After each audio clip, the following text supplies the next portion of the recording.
बड़ी बनी है digital transaction. We have to move from cash regime to digital regime। उस डिजिटल regime को प्रमोट करने के लिए ये TDS and certain cash withdrawal को वो डिजिटल ट्रांजैक्शंस में करते हैं। 4480 में 8% से घट के 6% तक उनको टर्नओवर का प्रॉफिट आपको 8% के दर से देना है। अब इसमें और भी सुविधा आ गई कि अगर आप डिजिटल में ज्यादा जाते हैं, कैशलेस रजीम में जाते हैं, आप कैश में ज्यादा डील नहीं करते, तो इसमें 8% से कम करके 6% कर दिया। ये का ड्यूटी है provide complete and accurate information. ये डिपार्टमेंट को जितनी भी प्रोवाइड नेक्स्ट ये आयकर विभाग जो पिछले कुछ देर से कुछ नई स्कीम्स या कुछ इंसेंटिव डिडक्शंस लेके आई है for the ease of compliance of the SSC. मतलब एसएससी की सुविधा के लिए आयकर विभाग ने कुछ कदम उठाए हैं। ये मेनली मैं थोड़ा सा ही इसमें ओवरव्यू दूंगा। जो स्टार्टअप्स हैं, स्टार्टअप्स ये ऑनरेबल पीएम साहब की ये एक बड़ा एक मतलब जिसपे वो फोकस करते हैं स्टार्टअप्स पे। नए लोग जो जुड़ रहे हैं व्यापार में, इंडस्ट्री में, अगर वो आते हैं तो उनके लिए 3 साल की एग्जम्पशंस एज पर एक्ट में 31 मार्च 2021 तक अवेलेबल थी। जितना भी वो उसमें 100% टैक्स रिबेट थी। रिडक्शन इन लिटिगेशन, विवाद से ये तो जैसे मेरे कुलीग ने भी आपको बताया कि ये एक स्कीम थी जिसमें आपके जितना भी डिस्प्यूटेड टैक्स था कहीं अपील में, हाई कोर्ट में, सुप्रीम कोर्ट में या ITAT में, तो उन सब के लिए एक स्कीम थी फाइनेंस मिनिस्ट्री की जिसमें कि आपको सिर्फ मूल ही देना था, इंटरेस्ट पेनल्टी की सिर्फ सारी माफी थी। ये विवाद इसमें बड़ा अच्छा रिस्पांस JNK में आया।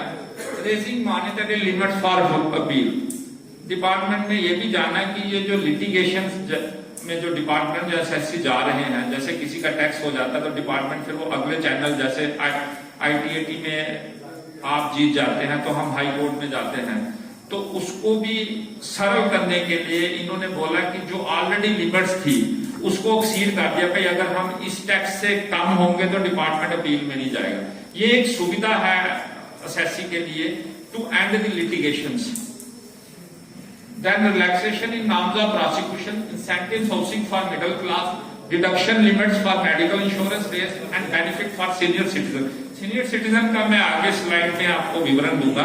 नेक्स्ट वो आपकी जो इंफॉर्मेशन है वो कॉन्फिडेंशियलिटी हम मेंटेन करते हैं।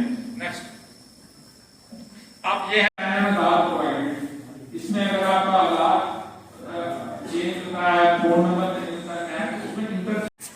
प्रकार के GST को लेकर इस प्रकार की जो क्वेरीज हैं इस प्रकार उनका डिस्कशन होगा और आम पब्लिक के लिए क्या होगा।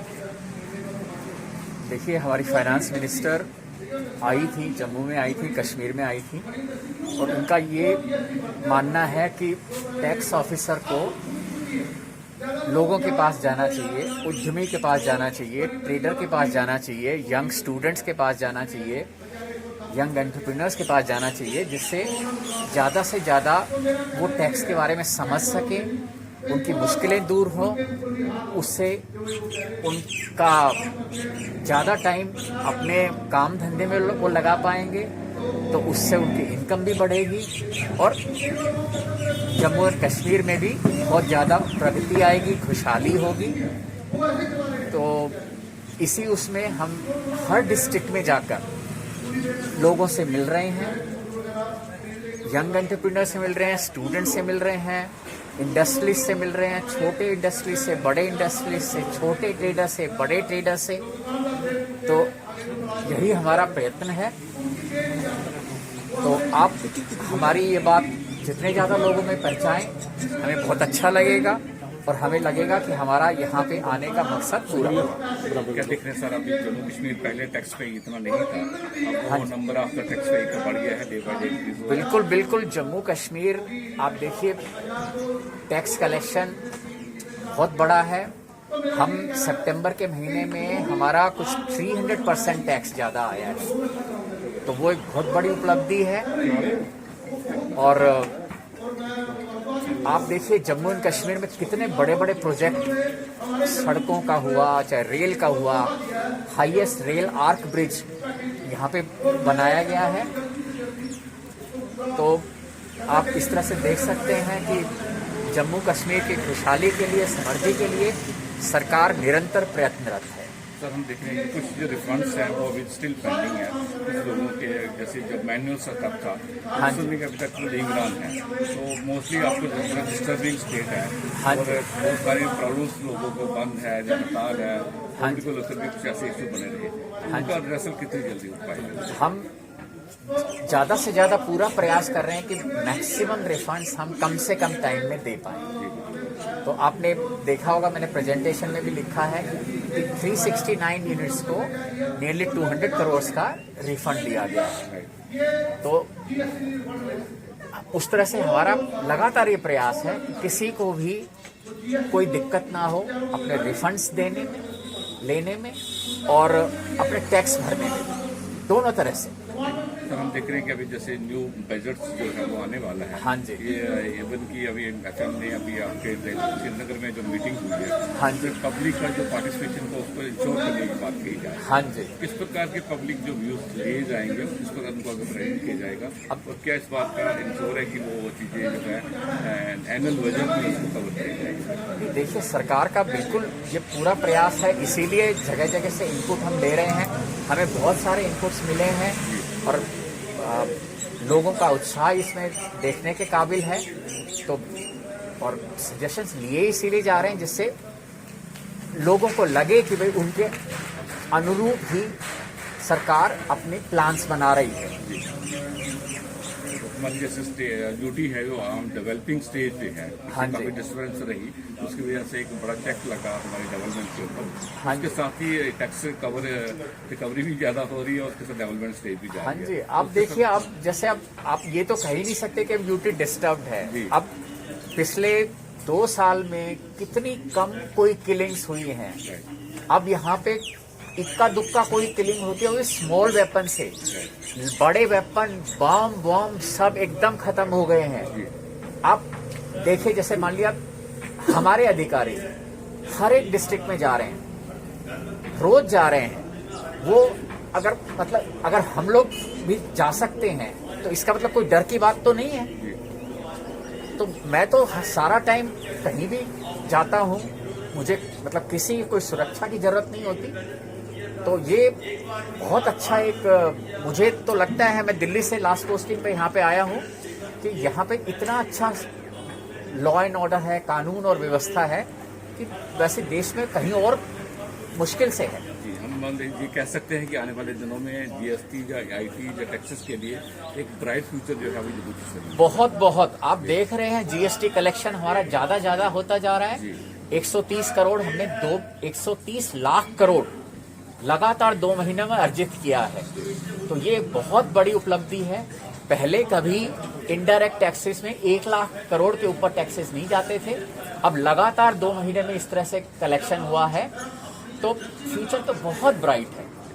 हाँ जी। जैसे कि लोगों की जो एक एनुअल इनकम है उसके भी काफ़ी जंप हुआ है due to industrial growth and other entrepreneurship. तो किस प्रकार देख रहे हैं कि आने वाले दिनों में कितना इसमें ज़्यादा इम्प्रूवमेंट होने वाली है, और जो गवर्नमेंट है एक लोगों को भी रिलीफ मिलना बहुत जरूरी है ताकि उसके ऊपर एक बर्डन ना पड़े। तो किस प्रकार? सबसे पहले तो जैसे मैंने आपको अभी प्रेजेंटेशन में भी बताया कि पिछले कई सालों से ग्रोथ जो है लगातार इनकम टैक्स एसएससी की भी और इनकम टैक्स की भी ग्रोथ हो रही है।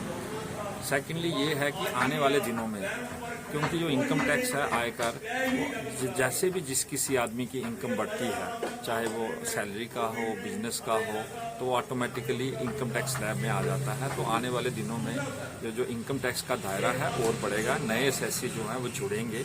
नए एसएससी जो जुड़ते हैं उनको अपने ही बेनिफिट हैं। जैसे मैंने प्रेजेंटेशन में भी बताया कि जैसे कोई इनकम टैक्स एसएससी है तो उसके लिए लोन लेना आसान है, उसको बाहर जाना है, बच्चों को पढ़ाने है, कहीं जाना है, बाहर कंट्री में जाना है, वो भी आसान है। सेकेंडली कि जो इनकम टैक्स एसएससी है उसको काफ़ी प्रिविलेजेस रहती हैं, वो प्रिविलेजेस जो हैं आप जब आयकर देते हैं तो आप सबको वो फैसिलिटीज़ मिल जाती हैं। तो इनकम टैक्स देना जो है वो सबके लिए अनिवार्य है जिनकी इनकम जो है एक टैक्सेबल लिमिट में आती है। जो भी आप टैक्स देते हैं वो आप ही के लिए सड़कें, जो हॉस्पिटल, जो बच्चों के स्कूल, उसमें लगता है। जो इंफ्रास्ट्रक्चर है उसकी डेवलपमेंट होती है। जब इंफ्रास्ट्रक्चर डेवलपमेंट होगी ऑटोमेटिकली फिर वो आपको इनकम जनरेशन में हेल्पफुल रहेगी। तो इनकम टैक्स देना सबके लिए अनिवार्य है। आने वाले दिनों में मैं यही सोच रहा हूँ कि आने वाले दिनों में ये दायरा काफ़ी बड़ा, पर्टिकुलरली अगर हम कठुआ की बात करें, कठुआ में भी पिछले कुछ सालों से लगातार ग्रोथ ही देखी गई है। नई इंडस्ट्री के आने से इंडस्ट्री टैक्स दे रही है, उनसे जुड़े हुए लोग वो आ रहे हैं, आम लोग जो जिनको नई नई नॉलेज हो रही है इनकम टैक्स के बारे में वो भी जुड़ रहे हैं। ऐसा लगता है कि जो रिमोट जो एरियाज़ हैं, जब वो भी आने वाले लोग जब जागरूक होंगे तो वो आयकर प्रणाली से जुड़ेंगे। जी सर, हम देख रहे हैं कि जैसे आपका दायरा बढ़ रहा है उसके अलावा से कुछ ग्रीवेंसेस भी बाहर निकल रहे हैं लोगों के। इस प्रकार के ग्रीवेंसेस उनका रिजल्ट कितनी जल्दी हो पाता है? देखिए, ग्रीवेंसेस जो हैं, जो हमारा प्रेजेंट पॉलिटिकल सिस्टम और एडमिनिस्ट्रेटिव सिस्टम है, जैसे ऑनरेबल पीएम साहब ने भी मॉनिटरिंग के लिए जगह जगह हमें रिड्रेसल सिस्टम बनाए हुए हैं, जिसमें कि सीपी ग्राम है, ई निवारण है, और हमारे अपने आयकर सेवा केंद्र हैं जिनके द्वारा हमें लोगों की ग्रीवेंसेस, इश्यूज, ओपिनियन हमारे तक पहुंचती है।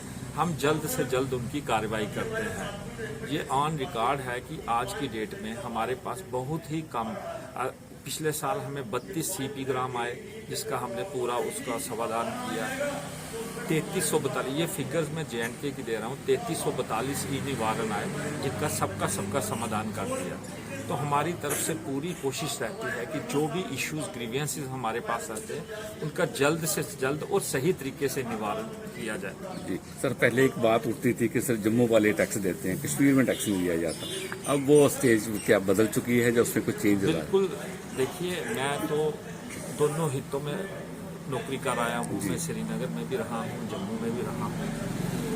जम्मू में जागरूकता ज़्यादा है as compare to Kashmir. Kashmir में भी रिमोट एरिया, लेकिन अगर हम इनकम टैक्स रिटर्न्स की बात करें तो तकरीबन दोनों तरफ सेम ही हमें आयकर परसेंटेज मिलती है।